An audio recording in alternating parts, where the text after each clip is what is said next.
오늘 코스피가 역대 최대 낙폭을 찍었습니다. 마이너스 452포인트, 하루에 7.2%가 증발했어요. 그런데 이상한 점이 있었어요. 같은 시간 미국 나스닥은 오히려 전일 대비 소폭 상승 마감했거든요. 미국도 같은 전쟁을 보고 있는데 왜 한국만 이렇게 터진 걸까요? 답은 의외로 간단합니다. 32조 원. 이게 뭔지 아시죠? 빚내서 주식 산 돈. 신용거래 융자 잔고가 사상 최대치를 찍고 있었어요. 코스피가 6천을 돌파하며 축배를 들던 바로 그 순간 시장 밑에는 32조 원짜리 폭탄이 깔려 있었던 겁니다. 여기에 이란 전쟁이라는 뇌관이 꽂혔어요. 외국인이 하루 만에 5조 1천억 원을 쏟아냈습니다. 5조면 웬만한 중소도시 1년 예산이에요. 그 돈이 하루에 빠진 거예요. 비투게네들은 반대매매 공포에 패닉 매도를 했고 매도가 매도를 부르면서 매도 사이드카까지 발동됐습니다. 그런데요, 이 아비규환 속에서 저는 정반대의 숫자를 발견했습니다. 시장 전체가 불타는데 특정 종목 몇 개에 조용히 수백억 원씩 돈이 들어간 흔적이 있었어요. 돈은 도망만 간 게 아닙니다. 어딘가로 이동한 겁니다. 오늘 영상에서는 이 질문 하나를 끝까지 파고 들어보겠습니다. 전쟁이 터진 날 5조를 던진 그 세력이 왜 특정 종목에는 수백억을 넣었는가?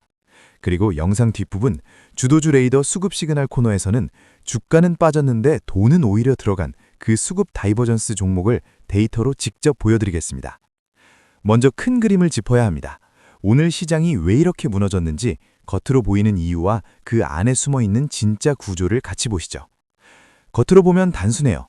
미국과 이스라엘이 2월 28일부터 이란을 공습하고 있습니다. 3일째입니다. 이란 전역 1000곳 이상을 타격했고 이란 측 사망자는 500명을 넘었습니다. 미군도 6명이 전사했고요. 여기까지는 중동에서 또 전쟁이 터졌구나 하고 넘길 수 있어요. 그런데 이번에 다른 점이 하나 있습니다. 이란이 호르무즈 해협 봉쇄를 선언했다는 거예요. 호르무즈 해협이 뭔지 쉽게 비유하자면 이렇습니다. 전 세계 석유가 흐르는 고속도로가 있다고 생각해보세요. 그 고속도로에 차선이 5개 있는데 그중 1개 차선으로 전체 교통량의 20%가 지나가는 겁니다. 근데 그 차선을 누군가 콘크리트 벽으로 완전히 막아버린 거예요. 매일 2천만 배럴의 원유가 이 해협을 통과하는데 그 길이 막혔습니다. 이게 왜 한국의 직격탄이냐? 한국은 수입 원유의 약 70%를 중동에서 가져옵니다. 10배럴을 사면 7배럴이 중동에서 오는 거예요. 천연가스도 30%가 이 경로입니다. 그러니까 호르무즈 해협이 막히면 한국 경제의 혈관이 막히는 것과 같은 겁니다. 나스닥이 상대적으로 버틸 수 있었던 건 미국은 자체 셰일오일 생산국이기 때문이에요. 에너지 자급률이 다르니까 충격의 크기가 다른 겁니다. 잠깐, 한국도 석유 비축유가 있지 않나요? 이렇게 생각하실 수 있어요. 맞습니다. 지난해 말 기준 211분의 비축유가 있습니다. 약 7개월치요. 하지만 문제는 비축유가 아니에요. 진짜 문제는 유가 그 자체입니다. 오늘 국제 유가를 보시면 WTI가 72에서 74달러, 브렌트유는 80에서 82달러를 기록했어요. 하루 만에 8%에서 13%가 뛴 겁니다. 브렌트유 80달러 돌파는 생각보다 큰 의미가 있거든요. JP모건은 이미 유가 120달러 전망을 내놓았습니다. 120달러면 2022년 러시아 우크라이나 전쟁 때 수준이에요.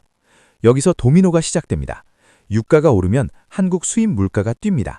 기업 원가가 올라가고요. 소비자 물가도 뜁니다. 한국은행은 금리를 쉽게 못 내립니다. 내수 경기 회복이 늦어지고요. 여기에 원달러 환율까지 26원이 뛰었어요. 원화 약세는 외국인 입장에서 원화 자산의 가치를 떨어뜨리는 거니까 외국인 매도에 가속 페달을 밟는 거예요. 그리고 아까 말씀드렸던 32조 원의 비투, 이게 여기서 폭탄이 됩니다. 코스피가 6천을 찍으면서 더 오를 거야 라고 믿고 빚을 내서 주식을 산 사람들, 이분들의 담보 비율이 하루 만에 7%가 깎인 거예요. 담보 유지 비율 밑으로 떨어지면 증권사가 다음날 아침에 자동으로 주식을 팔아버립니다. 반대매매요.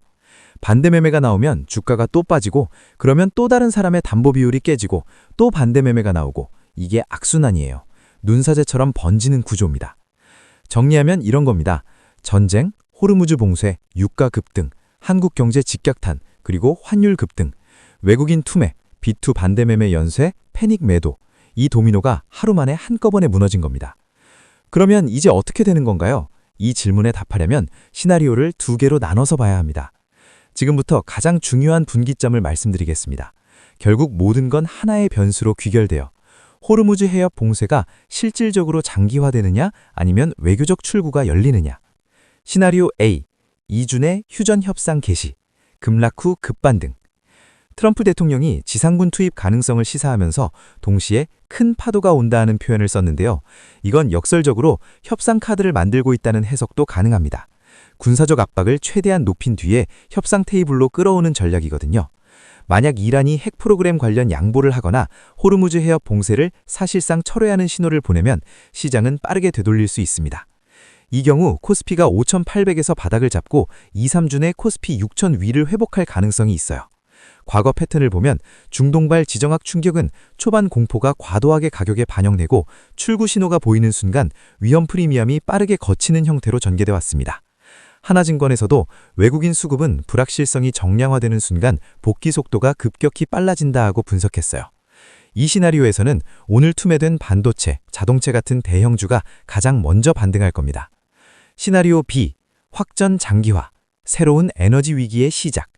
반대로 이란이 물러서지 않고 호르무즈 해협 봉쇄를 실제로 유지하면서 헤즈볼라의 보복이 확대되고 사우디 시설까지 타격이 계속된다면요. 이미 사우디 주재 미 대사관에 드론이 피격됐고 전쟁이 12개국 이상으로 확전되고 있다는 보도가 나오고 있어요. 이 경우 유가가 100달러를 넘어 JP모건 전망처럼 120달러까지 갈 수 있습니다. 120달러 유가에서 한국 경제는 어떻게 되느냐? 한국의 연간 원유 수입량이 약 10억 배럴이에요. 유가가 배럴당 40달러 오르면 연간 추가 비용이 약 400억 달러, 한화로 약 60조 원입니다. 60조 원면 정부 1년 교육 예산보다 많은 금액이 그냥 원유값으로 추가로 빠져나가는 겁니다. 코스피 5,500선 아래까지 밀릴 수 있다는 전망이 바로 이것 때문이에요. 자, 그런데 여기서 대부분의 분석이 놓치는 포인트가 하나 있습니다. 전쟁은 파괴만 하지 않습니다. 전쟁은 돈의 경로를 바꿔요. 오늘 코스피가 마이너스 7.2% 폭락한 건 맞지만 방산주는 플러스 20에서 30% 폭등했습니다. 정유주도 마찬가지입니다. 해운주도 17% 뛰었어요. 시장 전체가 무너진 게 아니라 돈이 한쪽에서 빠져서 다른 쪽으로 이동한 겁니다. 그리고 진짜 흥미로운 건요. 방산주 중에서도 이미 30% 폭등한 종목이 아니라 아직 안 간 종목에 조용히 수백억 원씩 돈이 들어간 흔적이 있었어요. 주가는 빠졌는데 수급은 들어왔다. 이걸 수급 다이버전스라고 합니다. 이게 왜 중요하냐면 돈이 미리 들어갔는데 주가가 아직 반응하지 않았다는 건 앞으로 갭이 메워질 잠재력이 있다는 뜻이거든요. 오늘 시장 전체를 한 문장으로 요약하면 이렇습니다. 외국인과 기관이 5조를 던졌지만 그중 일부는 아주 선별적으로 특정 종목에 다시 집어넣었다. 그 돈이 어디로 갔는지 데이터로 보겠습니다. 첫 번째로 주목해야 할 종목은 조선 방산 섹터에 있습니다. 오늘 한화에어로스페이스가 플러스 19.83%, 한화시스템이 플러스 29.14%, LIG넥스원이 상한가를 기록하면서 방산주가 불기둥을 세웠어요. 뉴스만 보면 방산주가 올랐구나 하고 끝나기 쉽습니다. 그런데 같은 방산 조선 테마 안에서 한화모션은 마이너스 5.95%로 빠졌어요. 한화시스템이 플러스 29%인데 같은 한화그룹의 한화오션은 마이너스라는 겁니다. 겉으로 보면 소외된 종목 같죠? 여기서 수급을 뜯어보면 이야기가 완전히 달라집니다. 한화오션의 오늘 하루 기관이 392억, 외국인이 195억, 합쳐서 587억 원이 들어왔어요. 거래량은 전일 대비 3.7배 폭증했습니다. 외국인 전체 순매수 기준으로 봐도 한화오션에 8,269억 원이 유입됐다는 집계가 나옵니다. 이게 무슨 의미냐면요. 스마트머니는 이미 한화오션의 포지션을 잡고 있었다는 겁니다. 오늘 주가가 빠진 건 시장 전체의 패닉 때문이지 이 종목에 대한 불신 때문이 아니에요. 오히려 패닉에 주가가 빠진 틈을 타서 대규모로 사들인 겁니다. 한화오션의 수혜 논리를 보면 3중으로 겹쳐요. 미국의 MASGA 정책, 그러니까 미국 조선업 부흥 프로젝트에 한화오션이 참여하고 있다는 점이 첫 번째고요. 전쟁이 나면 군함 수요가 늘어난다는 점이 두 번째예요. 그리고 호르무즈 봉쇄로 원유 수송 경로가 바뀌면 유조선과 LNG선 발주가 증가한다는 점이 세 번째입니다. 전쟁 수혜가 세 갈래로 걸려 있는 거예요. 두 번째로 봐야 할 종목은 HD현대입니다.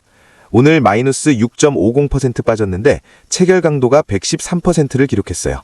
체결 강도라는 건 매수 체결 금액을 매도 체결 금액으로 나눈 건데 100% 이상이면 매수가 매도보다 세다는 뜻이에요.